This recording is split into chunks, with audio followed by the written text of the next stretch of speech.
സാധാരണക്കാരായിട്ടുള്ള വ്യക്തികൾ ചൂസ് ചെയ്യുന്ന ഒരു എയർലൈൻസ് ആണ് എയർ ഇന്ത്യ. കാരണം ഇച്ചിരി റേറ്റ് കുറവാണ്. അതുകൊണ്ട് തന്നെ സാധാരണക്കാരനല്ല അവരുടെ യാത്രയ്ക്ക് ഉപയോഗിക്കുന്ന എയർലൈൻസ് എയർ ഇന്ത്യ ആണ്. അതുകൊണ്ട് തന്നെ ഈ എയർലൈൻസിലെ സ്റ്റാഫുകൾക്ക് നമ്മളോട് ഒരു പുച്ഛമുണ്ട്, ഒരു പട്ടി പുച്ഛം. ആ ഒരു പുച്ഛം ഇന്ന് രാവിലെ പല യാത്രക്കാരും നേരിട്ടു. തിരുവനന്തപുരം വിമാനത്താവളത്തിലും കോഴിക്കോട് വിമാനത്താവളത്തിലും. കുറെ പേരൊക്കെ ഈ ഒരു സംഗതി അറിഞ്ഞതായിരിക്കും. ഇന്ന് രാവിലെ തൊട്ട് ന്യൂസിൽ നമ്മുടെ ഏതൊരു ന്യൂസ് ചാനൽ എടുത്ത് നോക്കിയാലും കാണുന്ന മെയിൻ ഒരു വാർത്ത ഇതായിരുന്നു. സംഗതി വേറെ ഒന്നുമല്ല, കുറെ ഫ്ലൈറ്റുകൾ ഇന്നങ്ങ് റദ്ദാക്കി എയർ ഇന്ത്യയുടെ. അപ്പൊ കുറെ പേര് പോയി വലഞ്ഞു, പല ആളുകളും പോയി പെട്ടുപോയി. കാരണം ഇന്നൊക്കെ ആയിട്ട് വിസ തീരുന്ന കുറെ ആളുകളുണ്ട് ദുബായിലേക്കൊക്കെ. അപ്പം ലാസ്റ്റ് ഡേ ചെന്ന് വിസ പുതുക്കാമെന്നൊരു പ്ലാനിലൊക്കെ നിന്നവരായിരിക്കാം. എല്ലാവർക്കും പണി കിട്ടി. അപ്പൊ അതിനെപ്പറ്റി നമുക്ക് ഒന്ന് രണ്ട് കാര്യങ്ങൾ നോക്കാം. അപ്പൊ ആദ്യമേ ഒരു യാത്രക്കാരിയും ഒരു യാത്രക്കാരനും പറയുന്ന കുറച്ച് അവരുടെ വാക്കുകളിലേക്ക് നമുക്കൊന്ന് പോകാം, എന്നിട്ട് നമുക്ക് സംസാരിക്കാം. ഒരു മെഡിക്കൽ എമർജൻസി ആയിട്ട് പോകാൻ നിൽക്കുന്നത്, ഹസ്ബൻഡ് സുഖമില്ല. അപ്പം അങ്ങനെ ഞാൻ പോകാൻ വേണ്ടി ഇന്നലെ ബുക്ക് ചെയ്തായിരുന്നു രാവിലത്തേക്ക്. എനിക്ക് അവിടെ പോയേ പറ്റത്തുള്ളൂ. ഇവിടെ വന്നപ്പോൾ ഒരു പറഞ്ഞു ഇന്ന് ടിക്കറ്റ് ഇല്ല, ക്യാൻസലാണ്, ഇന്ന് ട്രാവൽ ചെയ്യാൻ പറ്റത്തില്ല, വേണമെങ്കിൽ 14 തീയതി തരാം, അല്ലെങ്കിൽ 10 തീയതി തരാമെന്ന്. ഇപ്പം പറയുന്നത് 17 തീയതി ഉള്ളൂ. ഇന്നത്തെ ആവശ്യം ഞങ്ങൾ അങ്ങനെ 17 തീയതി 14 തീയതി ഒക്കെ പോകുന്നത്. ഇതിനൊരു സൊല്യൂഷൻ പറഞ്ഞാൽ ഈ മാനേജർ പുറത്തോലും ഇറങ്ങുന്നില്ല. ഞങ്ങൾ അത്ര റൂഡായിട്ടാണ് ബിഹേവ് ചെയ്യുന്നത്. ഇവരിങ്ങനെ കാണിച്ചതിന് ഇവരെ അക്കോമഡേഷനും ഫുഡും എല്ലാം ഇവർ തന്നെ എന്തെങ്കിലും അടുത്ത അല്ലെങ്കിൽ വേറൊരു ഫ്ലൈറ്റ് ഞങ്ങൾക്ക് അറേഞ്ച് ചെയ്ത് തരേണ്ടതല്ലേ. ഇവർ ഒരു സൊല്യൂഷനും ഇല്ല. ഇവർക്ക് ചോദിച്ചത് ഞങ്ങൾക്ക് അറിയത്തില്ല, ഞങ്ങൾക്കൊന്നും ചെയ്യാൻ പറ്റത്തില്ല എന്ന് പറയുന്നത്. അത് പ്രോപ്പറായിട്ടൊരു ആൻസർ ആണോ? അപ്പോൾ എനിക്കിന്ന് അത്യാവശ്യമായിട്ട് ജോലിയിൽ പ്രവേശിക്കേണ്ട ഡേറ്റ് ആയിരുന്നു. അപ്പോൾ ഈ സമയം പോയി. അത് മാത്രമല്ല, ഇവർ റീഫണ്ടിനുള്ള പ്രോപ്പറായിട്ട് ഒരു ക്രൈറ്റീരിയ ഇവിടുത്തെ സ്റ്റാഫ് ഒന്നും പറയുന്നില്ല. അവർ പറയുന്നത് 14 ദിവസം കഴിഞ്ഞ് മേ ബി റീഫണ്ട് ചെയ്യുമായിരിക്കും എന്നാണ് അവർ പറയുന്നത്. ക്രൂവിൻ്റെ സമരം കൊണ്ടാണ് ഇത് നടക്കാത്തതെന്നാണ് അവർ പറയുന്നത്. പകരം ടിക്കറ്റ് ഒന്നും തന്നിട്ടില്ല, വേറെ ഓൾട്ടർനേറ്റ് അറേഞ്ച്മെന്റ്സ് ഒന്നുമില്ല, റീഇംബേഴ്സ്മെന്റ് പ്ലാൻ ഒന്നുമില്ല. എന്റെ ആരെങ്കിലും ഒരാൾ മരിക്കാൻ കിടക്കുകയാണ്. അപ്പൊ അവരെ കാണാൻ പോകാനായിട്ട് ഞാൻ പെട്ടെന്ന് ഇന്ന് രാവിലെ പോകണം. അപ്പം രാവിലത്തേക്ക് ടിക്കറ്റ് ബുക്ക് ചെയ്ത് അവിടെ ചെന്നപ്പോഴത്തേക്ക് ടിക്കറ്റ് ഇല്ല, ഫ്ലൈറ്റ് ഇല്ല. നിങ്ങൾ പൊക്കോ, നിങ്ങൾ അടുത്ത 17 തീയതി പോയി കണ്ടാൽ മതി അയാളെ. അയാൾ ചത്തു പോയാലും ചത്തു പോക്കോട്ടെ, നിങ്ങൾ 17 തീയതി പോയാൽ മതി, കാരണം ഞങ്ങൾക്ക് ഫ്ലൈറ്റ് അന്നേ ഉള്ളൂ. ഇതാണ് എയർ ഇന്ത്യയിലെ സ്റ്റാഫുകൾ പറയുന്ന മറുപടി. ഒരു ഫ്ലൈറ്റ് ക്യാൻസൽ ആയി കഴിഞ്ഞാൽ നല്ല മറുപടി അല്ലേ? എന്തായാലും എയർ ഇന്ത്യയെ പറ്റി ഞാൻ ഇതിന് മുമ്പ് ഒരു വീഡിയോ ഒക്കെ ചെയ്തിട്ടുണ്ട്, ഷോർട്സ് ഒക്കെ ചെയ്തിട്ടുണ്ട്. എനിക്ക് വന്ന ഒരു മോശം ഒരു അനുഭവം, അതായത് എപ്പോ വേണമെങ്കിലും ഒടിഞ്ഞു താഴത്തേക്ക് വീഴാമെന്നുള്ള ഒരു അവസ്ഥയിലാണ് എയർ ഇന്ത്യ ഫ്ലൈറ്റുകൾ പറക്കുന്നത്. അതിന്റെ കൂട്ടത്തിൽ ഇപ്പൊ ഇങ്ങനത്തെ അവസ്ഥകളും നിങ്ങൾ ശ്രദ്ധിച്ചാൽ മതി. എയർ ഇന്ത്യയില് മര്യാദക്കുള്ള ഒരു ചിക്കുണ്ടോ? ഞാൻ അങ്ങനെ തന്നെ പറയാം, മര്യാദക്കുള്ള. ഈ വായി നോക്കുന്ന കാര്യം വിട്, എന്നാലും മര്യാദക്കുള്ള ഒരു ലേഡി സ്റ്റാഫ് ഉണ്ട്. ഇപ്പൊ കുറെ ചേട്ടന്മാര് വരും ലേഡി സ്റ്റാഫിന്റെ കാര്യം പറഞ്ഞെന്നും പറഞ്ഞ്. ലേഡി സ്റ്റാഫ് ഉണ്ടോ?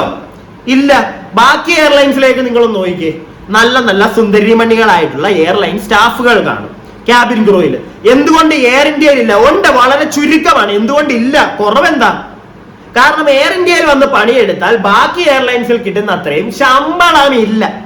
അതാണ് എയർലൈൻസിന്റെ അതായത് എയർ ഇന്ത്യ എയർലൈൻസിന്റെ ഒരു അവസ്ഥയാണത്.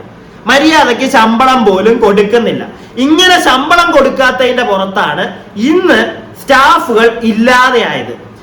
ഒരു സാധനം കണ്ടുപോയിക്ക്, 300 ജീവനക്കാർ കൂട്ടത്തോടെ സിക്ക് ലീവ്, ഫോൺ ഓഫാക്കി.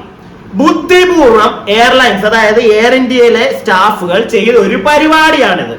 അപ്പൊ ഇത് സ്റ്റാഫുകൾ കുറെ പേര് നടത്തിയ ഒരു കളിയാണ് എന്നാണ് ഇതിനകത്തൊന്ന് മനസ്സിലാക്കേണ്ടത്. കാരണം അവർക്ക് കറക്റ്റ് ആയിട്ട് പ്രോപ്പർ ആയിട്ട് അവർ പല കാര്യങ്ങളും ഈ എയർലൈൻസ് കമ്പനിയോട് എയർ ഇന്ത്യയുടെ തലപ്പത്തിരിക്കുന്ന ചേട്ടന്മാരോട് പറഞ്ഞിട്ട് അവർ മൈൻഡ് ചെയ്ത് കാണത്തില്ല. ഉടനെ അവരെന്ത് ചെയ്തു? അവര് പല ഭാഗങ്ങളിൽ നിന്ന്, അതായത് തിരുവനന്തപുരത്തും കോഴിക്കോടും ഉള്ള ആൾക്കാർ അവരെല്ലാവരും യോജിച്ച് അവരൊരു പ്ലാനം കിട്ടും. അതായത് ഇന്ന ദിവസം നമ്മൾ പണിയെടുക്കുന്നില്ല, എല്ലാവരും സിക്ക് ലീവ്. അങ്ങനെ 300 പേര് സിക്ക് ലീവ് എടുത്ത് ഫോൺ ഓഫ് ആക്കി അങ്ങ് വെച്ചു. എന്നാൽ അവരുടെ പ്രശ്നങ്ങൾ ഈ എയർലൈൻസുകാര് കേൾക്കുമെന്ന് വിചാരിച്ചിട്ട്, കാരണം ഇങ്ങനെ ഒരു പരിപാടി അവർ കാണിച്ചപ്പോഴത്തേക്ക് ജനങ്ങളെല്ലാവരും ബുദ്ധിമുട്ടി. ജനങ്ങളെ ബുദ്ധിമുട്ടിയപ്പോ ജനങ്ങൾ ചെയ്യുന്നത് എന്താ?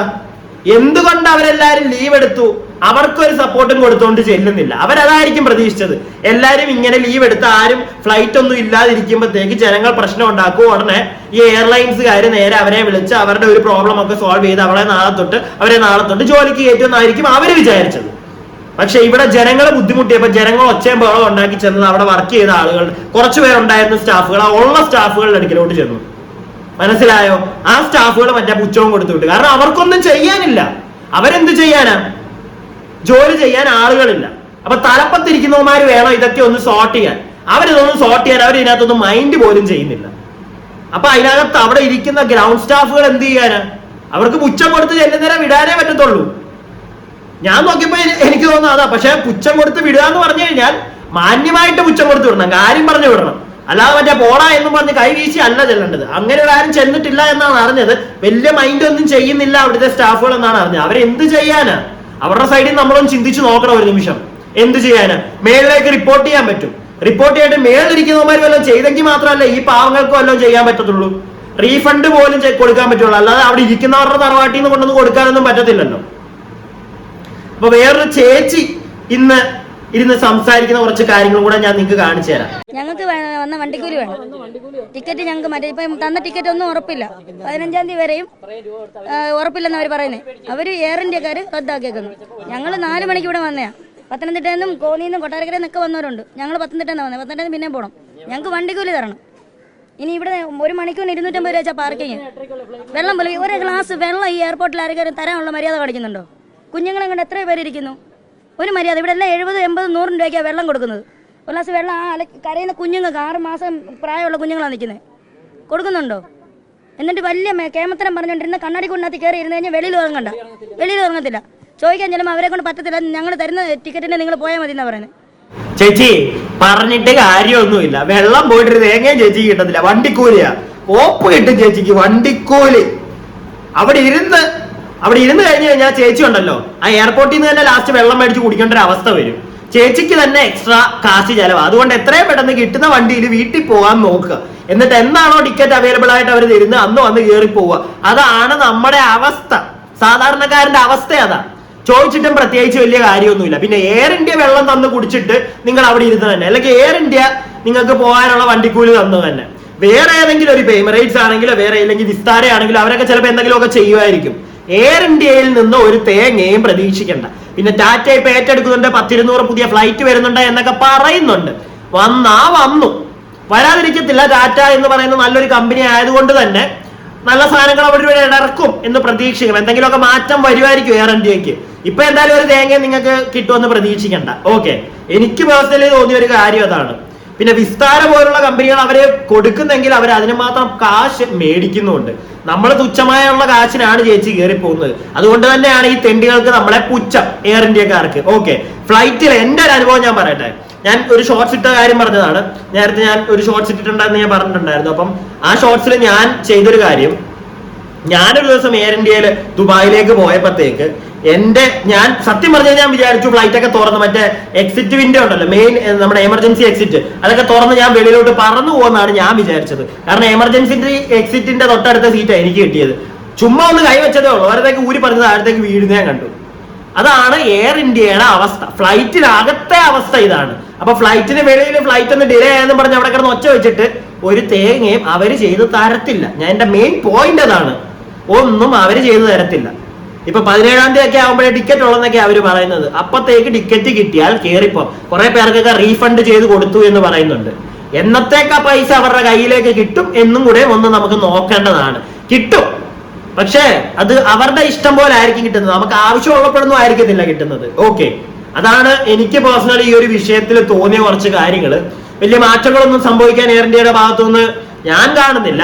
പിന്നെ മാനേജ്മെന്റ് ഒക്കെ ഒന്ന് ചേഞ്ച് ആയി വരുമ്പോൾ ടാറ്റയൊക്കെ ഏറ്റെടുത്ത് കഴിഞ്ഞ് മറ്റേ എന്തെങ്കിലുമൊക്കെ ഒരു ചേഞ്ച് കുറച്ചുകൂടെ പോകുമ്പോഴത്തേക്ക് മാറ്റങ്ങൾ സംഭവിക്കും എന്ന് പ്രതീക്ഷിക്കാവുള്ളൂ. അല്ലാതെ വലിയ മറ്റേ പ്രതീക്ഷയുള്ളൂ അല്ലാതെ വലിയ മറ്റേ ഉറപ്പൊന്നും പറയുന്നില്ല ഇവിടെ ആരോടും. കാരണം അവസ്ഥ അതാണ്. ഇത് കേരളമായത് കൊണ്ട്. ഓക്കെ.